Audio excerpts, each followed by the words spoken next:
This is a download from BBC Learning English. To find out more, visit our website. 6 Minute English From bbclearningenglish.com. Hello and welcome to 6 Minute English. I'm Sophie. And I'm Neil. What are you reading? A news blog. It says here that the fossil of a two-headed dinosaur has been discovered in Greece. Look at this picture. Oh, honestly, Neil, you shouldn't believe everything you read on the internet. This story is from one of those fake news websites that float about on social media. And you aren't the only one to get taken in. Even serious news channels report these types of stories as if they were true. Taken in means fooled by something. Well, I must admit, I did believe it. And I didn't know that fake or pretend news sites existed. How am I supposed to know what's fake and what's real? So many extraordinary things happen. That's a good question, and actually, digital news and its effect on traditional newspapers is the subject of today's show. The thing is, if you read a traditional print newspaper like I do, you'd find stories that are more reliable, ones you can trust. Well, enjoy your traditional print newspaper while you can, Sophie, because they're going to disappear pretty soon, the same way as the dinosaurs. It is true that print newspapers are feeling the pinch these days, and that means not making enough money. But I will miss them if they go. Which brings me on to today's quiz question. Neil, how many national print newspapers are currently sold in the UK a day? Is it A, 70,000, B, 700,000, or C, 7 million? Ooh, well, I'll go for A, 70,000. It can't be much more than that, surely. Well, we'll find out whether you got the answer right or not later in the show. But moving on now, we've discussed one disadvantage of digital news, that it can be hard to distinguish a real story from a fake one, given the massive information available on the web. So, maybe you should tell us about the advantages, Neil. Well, you can access news 24/7 and search for it on your phone or tablet without having to flip through pages of stuff you aren't interested in. It isn't all in black and white, and it isn't all about reading. You can watch and listen too, and make comments of your own. OK, well, let's listen to Tim Luckhurst, Professor of Journalism at Kent University, to see what he thinks is important in journalism nowadays.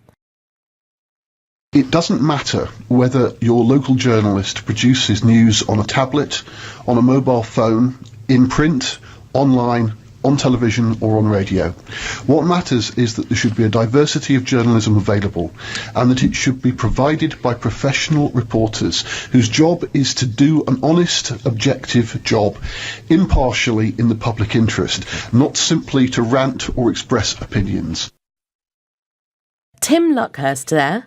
He says that news will be successful on any platform, digital or traditional, so long as reporters are honest and objective in their pursuit of a good story. If you're objective, it means you aren't influenced by personal feelings or opinions. If you rant, you speak in an angry, opinionated way about something. Now, newspapers need to make money in order to pay their journalists, and with circulation falling dramatically, they need to find other ways to make newspapers pay. A newspaper's circulation is the number of copies it distributes per day. Well, selling more advertising space is one way, isn't it? Yes, but many advertisers are choosing to use digital platforms because they reach a wider and more targeted audience. And this is one reason why digital news is taking over. It can pay for itself through advertising. I wouldn't mind paying more for a newspaper if I knew the quality of the journalism is good. But increasingly, people are expecting good quality journalism for free. Newspapers have been around since the invention of the printing press, and as chronicles, or written accounts, of people's lives are an important historical resource. Let's listen to Alex Cox, researcher at genealogy website findmypast.co.uk, talking more about this. During the First World War, local papers always printed in memoriam columns where they'd list local dead. What a lot of them also did was they allowed relatives to submit short poems about their deceased loved ones, and some of them were 5 or 6 lines, not very long, but they're really, really quite powerful. And the paper dedicated page space to print not just one of these, but multiple. And I don't know whether a modern paper would even consider doing that today. Deceased is another word for dead. In this case, it refers to the British soldiers who died in the First World War.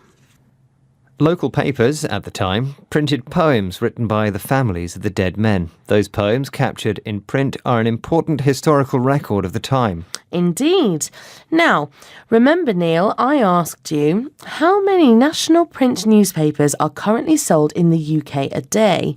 Is it A, 70,000, B, 700,000, or C, 7 million? Yes, I remember, and I said 70,000. Well, I'm sorry, Neil, but you are wrong. The answer is actually C, 7 million. But the numbers are falling. Well, that's still a few million more than I thought. Now I think it must be time to hear the words we learned today. They are: taken in, fake, reliable, feeling the pinch, objective, rant, circulation, chronicles, deceased. Well, that's the end of today's 6 Minute English. Please join us again soon. Goodbye. Bye-bye. 6 Minute English. From the BBC.